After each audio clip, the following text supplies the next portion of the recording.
رب العالمين. الحمد لله القائل سبحان الذي أسرى بعبده ليلا من المسجد الحرام إلى المسجد الأقصى الذي باركنا حوله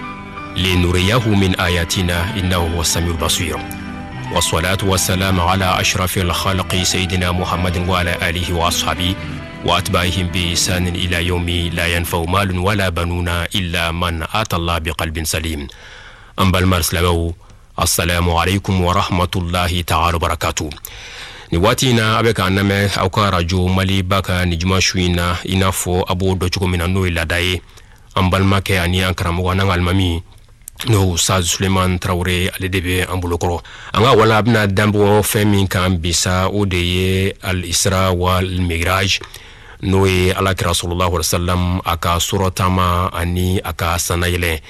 ga femi ni amena se oma bishuna sa oye aka sufetamaye sufetama yere la ini jumen be ala kodon jumen fana ni oba konna na sabu Allahu taala akumese ka bona la kira sallallahu alaihi wasallam katana e sanfe kamini ka bo makan ga ame atara oke yoro worula kodon jumen ni kumunu bonna ni Allahu taala sona sigi mana mi kan garske amena kana oda kulo ka bi idnillah ne karo yoro mo mbulo sa we gausu sidibe Ustaz Suleiman kuma bibulo. Alhamdulillahi rabbil alamin وأصلي وأسلم صلاة وتسليما يليقان بمقام سفير الأنبياء وإمام المرسلين سيدنا محمد وآله وصحابته الكرام وبعد مستمعين الكرام السلام عليكم ورحمة الله تعالى وبركاته. وعليكم السلام. الحمد لله رب العالمين. أما الله تعالى تندوك بركة ولي من دون أنسكو دمجرالة وكفي أمبان كالفا ومسابينا سبولا أتكالفاتين وكفي أمسوليك تدون فسمانتك نوي محمد صلوات ربي وسلامه عليه أمي الله تعالى دلي على كاندو أكسرون الدون كنو قيامة جوكنك أمي الله تعالى دلي جمانين فتنة على كادوك هيرلا على كشدي فسو ديم بما الله كنا شتو جانفالا على كنا شتو نمرالا على كاللبانكو يمان دام بما ككنا دي بناباتو ما على كهنانا سلام فرولا على كانا كفولا با أرجنا كنو على كوكانيا على كرا حرما كما صلي على محمد ولا الحمد لله رب العالمين إكم أنكرم وكانا بالمكيا فوتكم إنوي الحاج موسى baba sila anga wala amena boli shuratama kambi no Isra'uye yere famya jumemba la anga doni mba uyoro wala ame Allahu dili ame minfo alaka ani sababa be wala nanga dina shere gafo taka laje amba ye kafo el Isra alere kallaini ode tama membe ke shufe abe fode ma el Isra ni mukoy shufe tama ke odela ambaye Qur'an kono abe fo bani Israel Israila dum sabula Yaqub ay shufe tama de ke okma toko dokera Israel no shufe tama bagay okma Israel nyira kallainin de tama mimbe ke shufe odela Sheikh Busuri ale bayira anaka kuma kan dola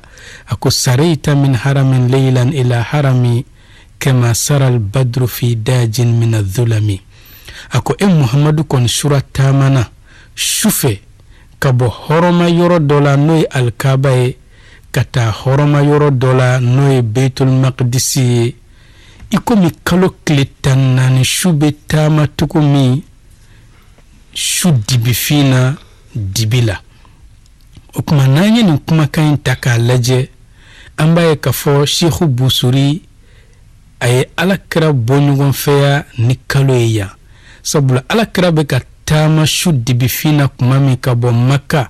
kata Baitul Maqdis la wayasro fambe dibi alakra sallallahu alayhi wa sallam alade noroy ikomi shufe ni kalo kletan nani shu ni abeka tama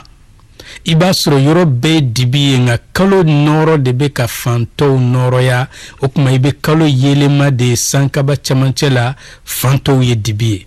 okuma nimbayira ana kafo Isra'u ode shurata mai ola o Sheikhu Fazazi ba fu anyana aka kuma kan warela akoy kado Muhammadu ye duguma koloni sankaba wolon vlan koro isen duguma ibe ka shurata make ola hamba ya ka kuma kan warela abafu anyana laqad dalla isra'ul ilahi bi abdihi ala annahu khassa minhu bi wuddi akoy ka don Allah ta'ala ka shuratama ken aka jonke ko jiralike daluya bele de la ka fo tiere la ala kra sugonte la ninga kren Allah ta'ala yoro ni kanu do kanu mi ni onyogona madi ala ka danfema o kuma ni bela jelemba irana ka fo isra aka layni shuratama de odla fazazi ba fa ibn muhibbu konona ayit kuni wa asra bihi halan wa shaffa'ahu ghada Allah ta'ala shuratama kani Muhammadu yijin kono ya okuma kan Muhammadu ke sunnal dombawla bele alkiyama jokeneka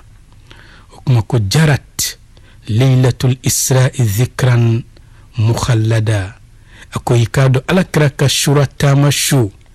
ako bollikera ola kufoli mi ni odumelendo fokata ci jin labama alakraka suratama abilakale ako wa man ka rasulillahi lillahi ya'ruju jonde bi kome alakra mamina alakra beka sana yenenke kata Allah ta'ala yoro jonde bi kome alakra jonde bi sika lahalaya fo ola ni alakra ire daba mate okmani na ibado ka fo chiena alakra ani danfente kelenye okmani ba yirana ka fo el isra alika layni ode tama mimbeke shukononana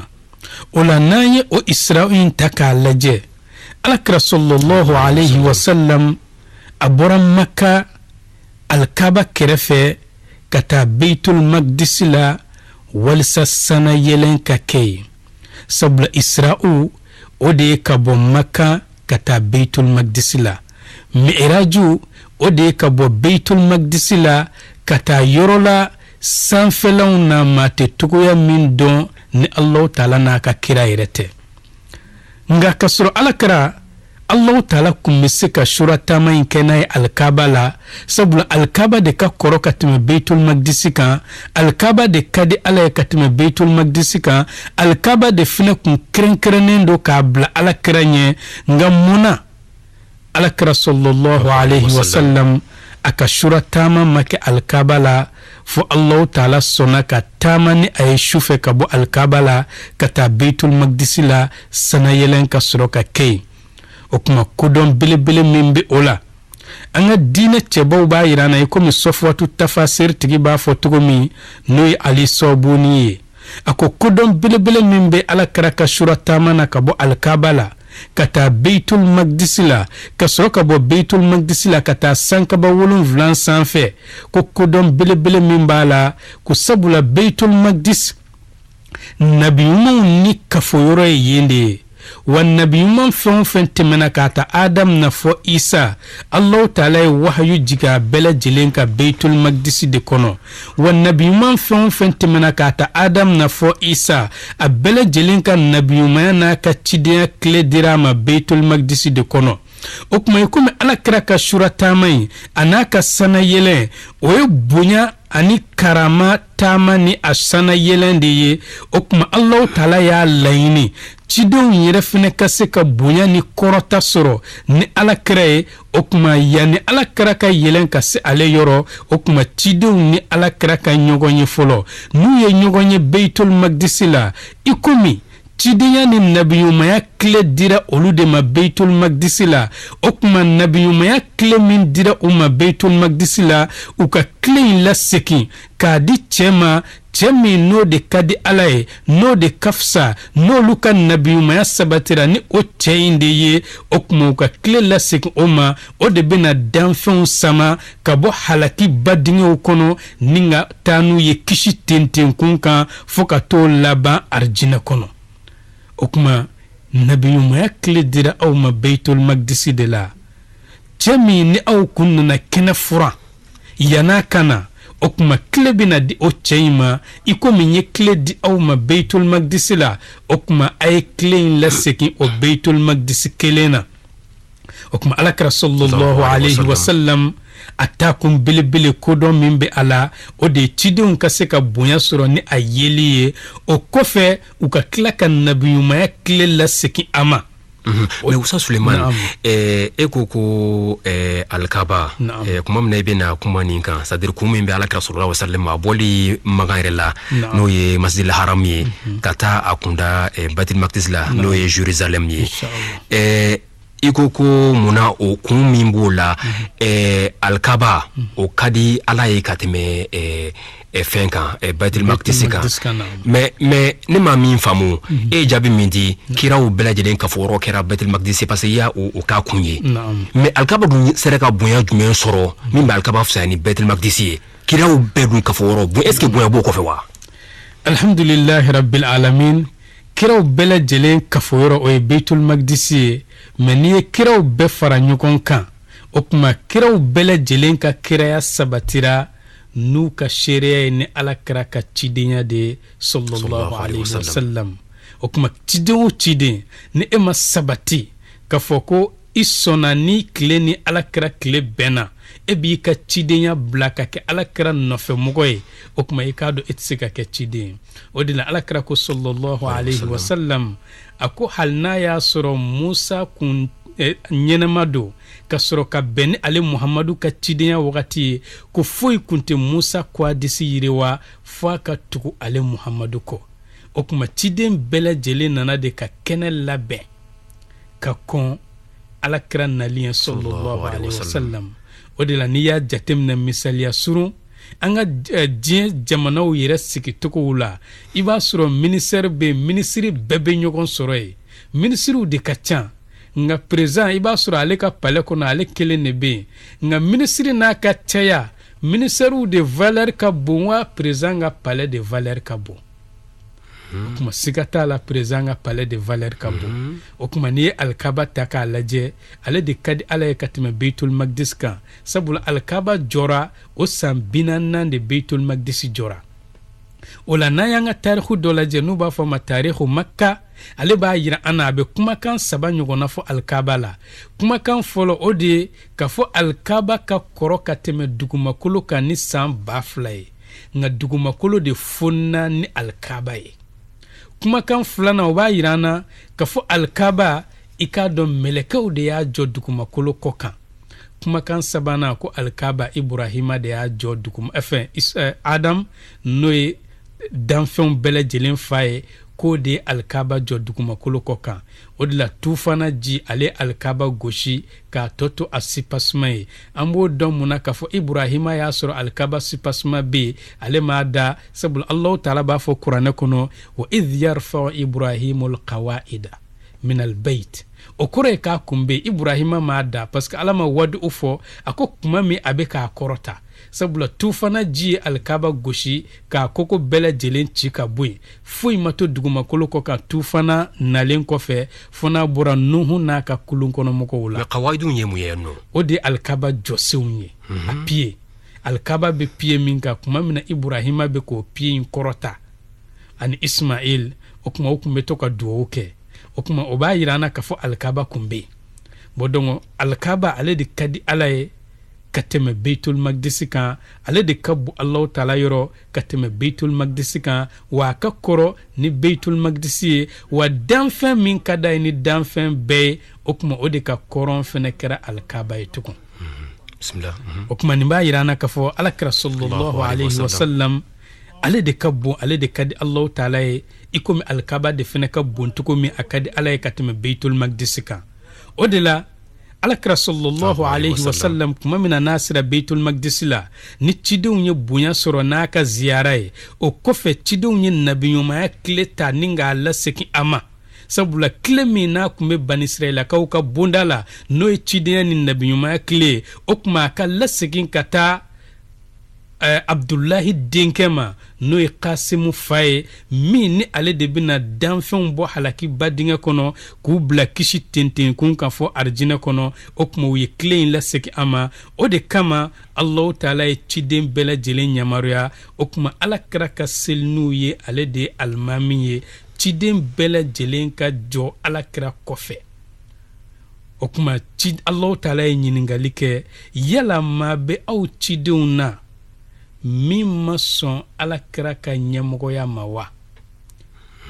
ciden ma sɔrɔ min ye jaabi kɛ o kuma ciden bɛɛ sɔnna alakira ka ɲɛmɔgɔya ma o kuma Allah taala ko o kuma alakira bila ɲɛfɛ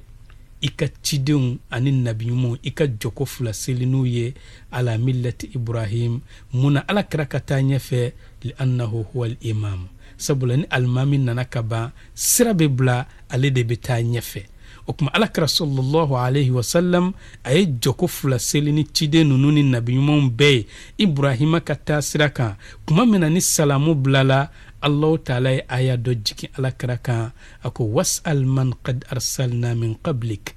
aj'alna min duni rahmani alihatan yu'badun a ko Muhammad ɲiningali kɛ maa minnu ni anw masa taala y'olu ci ka kɔn e ɲɛ k'a ta Adama na fɔ Isa yala hinɛ masa fɛn wɛrɛ de bɛ yen min bɛ bato ni o tɛ hinɛ masa in ye wa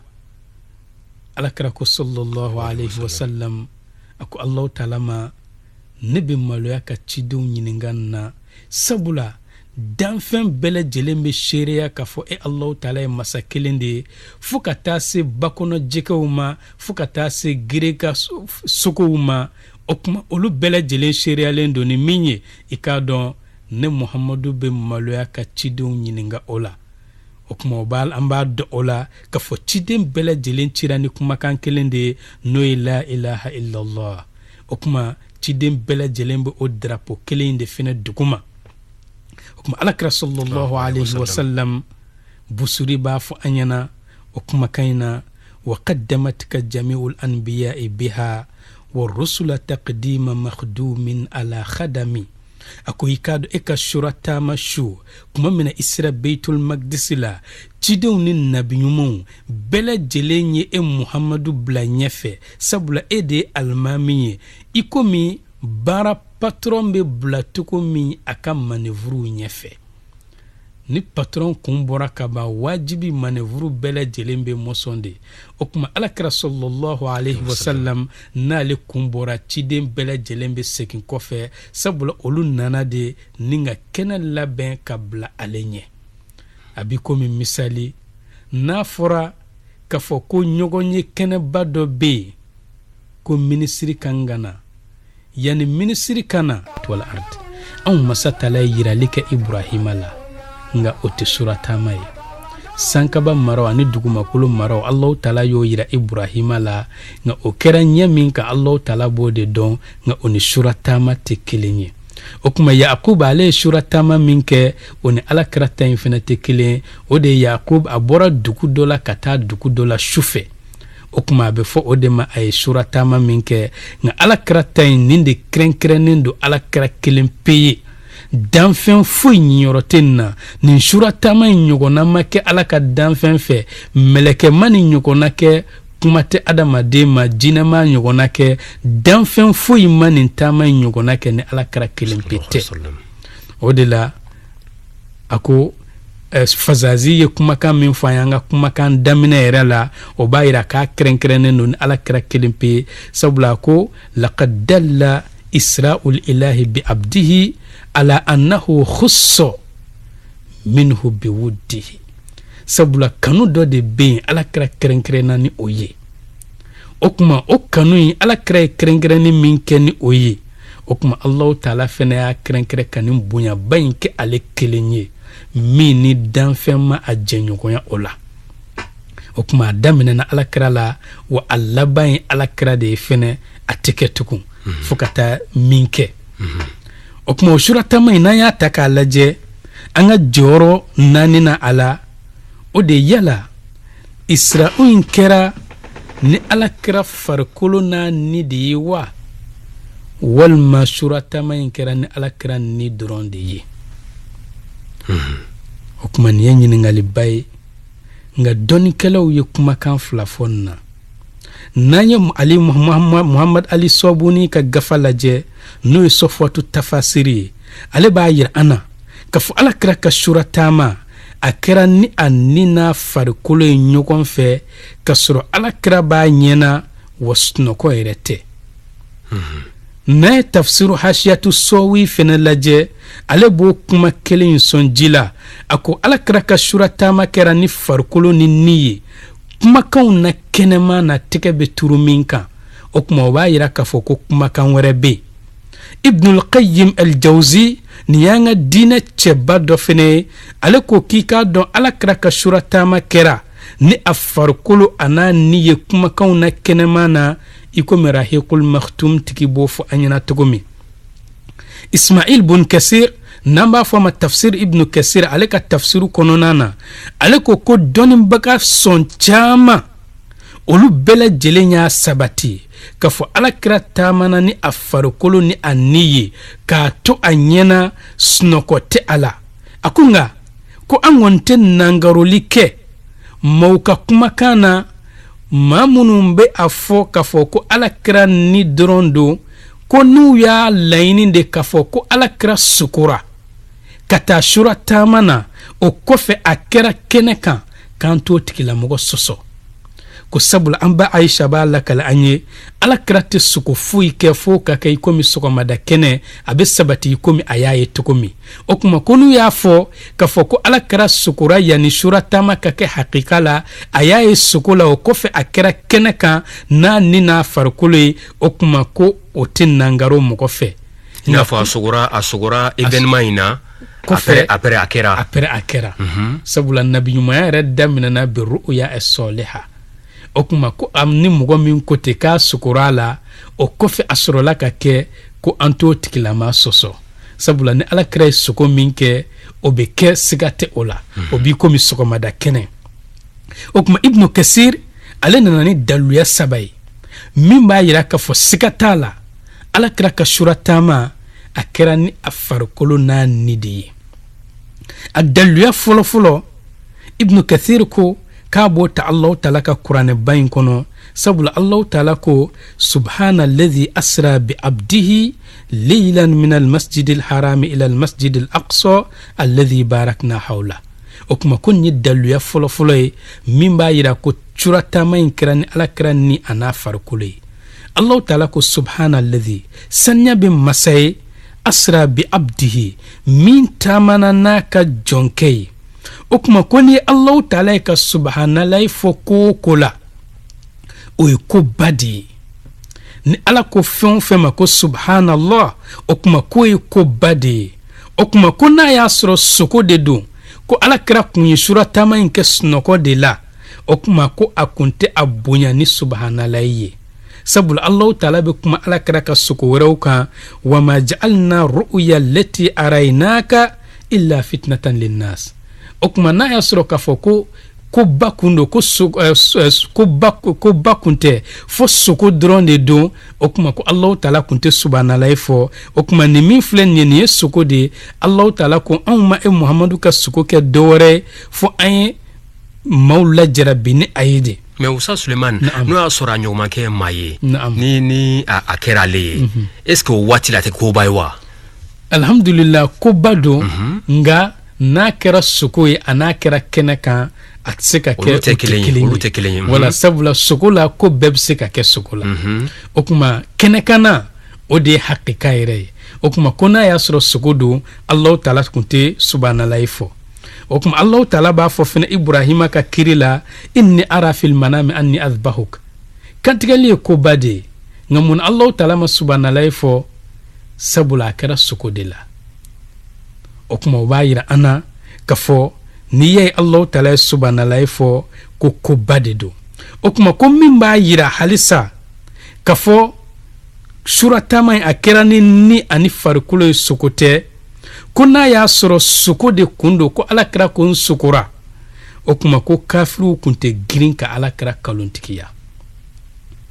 alakira k'a f'u ye ne sogora ka taa Beitul Maqdisi la ka sogo ka taa sanfɛ kafiriw kun tɛ girin k'a kalontigiya n'i ye kafiriw ko nin tɛ tiɲɛ ye ko nin tɛ sɔn kɛ ma o kuma k'a ma sogo a m'a fɔ ko sogo don sabula ni Alhaji Musa ko sisan ko sura e sogora k'a ye i bɛ alikaba kɔnɔ i bɛ ka munumunu a kɔnɔ maaw t'i sɔsɔ u b'a fɔ ko nin sogo in kɔrɔ ka di kɔrɔ de bɛ ɲini a la ni e sogora k'a ye k'a fɔ ne tun bɛ Amérique palais kɔnɔ maa t'i sɔsɔ sabula o be son kema ngani eko ay abe ka fle sogo mi otede suro nere de wulilan sena kata alkaba la ka dele ka do akono mogo ba fo kay jatemina ka hakli kola wala sabula fen fula do utekele okuma niye kafiru nana alakra kalontigiya o ba yira de kafako alakra mafu ye ko sokodo o kofe tarku ya sabati ko kuma kan fole ikado jamakulu do islamew yerela olu dusukunyu sososonu ukumbe muruti okuma o ba yira kafako alakra masoko kofo uye na ya soro sokodo islame jamakulu do dusukun kuntu soso okuma amba ye fene be ibn kasir ka adilawiye ibn kasir ka dalwiye okuma ko mugo munun ba lakale fene amba aisha ka hadisa do be ko aisha ko alakra farkulu ma delika tunu alela nyetuku na yeleche okuma shifa tigi ko baratekeni o fene ko sabula alakra ka shurata makara makka amba aisha furula madina okuma o hadisan obseka talike madina sigi de kan nga israel ni mi'raju o ya soro amba aisha mafuru alakra mafolo okuma ko tseka ke daluye mimba yira kafoko alakra ka surata makera sokoye ma hadisan layine muye hadisan layini kafo hadisan layini alakra kabini ale aisha furulama afarkolo matunu ale la nyatukuna yeleche pourtant musogoro kuma alakira bo sallallahu alaihi wasallam musogoro kumba bolo okore dunwodo ale ne alakira be nyogonye okuma na sabatira ka foko o hadisain ko barabe kenoy okuma ko tseka boli makantaka sabula na sabatira ka fo amba aisha ko alakira falukuru madelika tunu ala okore ko israel makeo wala bodon israel dun kera makka o yasur amba aisha mafuru alakira mafolo sallallahu alaihi wasallam okuma ni daluya folo e ibn kasir be minira daluya fulana ko allah taala ko kuma kan kono nana subhanallazi asra bi abdi okuma daluya folo subhanallahi sabula subhanallahi be fo ko bawdila okuma abdu min forata ko abdu na fora kuma okuma ko jon ko be talike nini farkolo de farale na nyokonka sabula allah taala ko bi abdihi okuma obe talike de nini farkolo farale nyokonka sabula niye nibo farkolo la ka farkolo dronda atefwa mako jonka abe fwa mashu nini dron fene do atefwa mako jon abe fwa mako ni ngani yu fla fara nyokonka ode farkolo e 600 okuma ko abo tukul allah taala ko qur'ane kono laqad ra'a min ayati rabbihil kubra allah taala ay ala kray ala ka kabako bilbiluye o ko fa allah taala ko ma zagal basaru wa ma toga ala kray nye femi nyede anyena fleli majeke ama yada aya ye yoromi ama dante me oka wa man nagashi aka okuma koni nye jatemine nye farkulu ka minandode farkulu ka material ode nye nga nye alete nika material okuma na ya soro ka foko ni drone do wal masuko drone do nyama ko teolaw ngani ye allah taala ko ala kra nye yelike okuma ko ba yira ka fo ko ala kra farkolo de kumbe ngani ni drone do ate foko nye yelike okuma dalu sabana wati kurun kama sikatala doni ba besabatiraka ko buraku nana alakra nofe sosolito la doni kala oni nyogonche buraku duye daba de fina sosolite ola okuma amba ye kafo daba ni ale kon nana ale bena farkolo de nofe sabula nika makote yelenga fena ka be déplacement ke daba makobe farkolo de la be farkolo de ta nga ni na lebe tayoro la makote yelenga fena okuma ko ba irana na sabatira ka fo buraku konye daba onana alakra nofe amana alakra ni nofe anana alakra farkolo de nofe sabula farkolo de makobe yelenga fena ni makote yelenga fena okuma ni daluya sabaye mimba yira kafo alakra sallallahu alayhi wa sallam aka shurata makera ni anni ana farkolo e okuma kumaka labankama fazazi ba fo anyana aka kumakana ako shahidtu bi anna allah asra bi abdi ne fazazi shiriyara kafo allah taala shurata maken aka jonke min al masjid al aqsa kabo yɔrɔ jana misiri la n'o ye Beitul Maqdis ye ruqiyan alakira bɛ ka yɛlɛn ilal arshi ka taa lawurusi la walima fɛn min bɛ lawurusi sanfɛ nka ko bɛ ka kɛ ni alakira yɛrɛ cogoya jumɛn ye bi jismi nabiyi ni alakira yɛrɛ farikolo ye almustafa jɔn min sugantila ni k'a kɛrɛnkɛrɛn wa bi dhatihi a n'a yɛrɛ jati a farikolo bɛ a yɛrɛ jati bɛ wa fi nabahin k'a kɛra ka alakira to a ɲɛna a ɲɛ jolen lam yaxtalit bisinati ko jinkɔn ma alakira minɛ nin su o kuma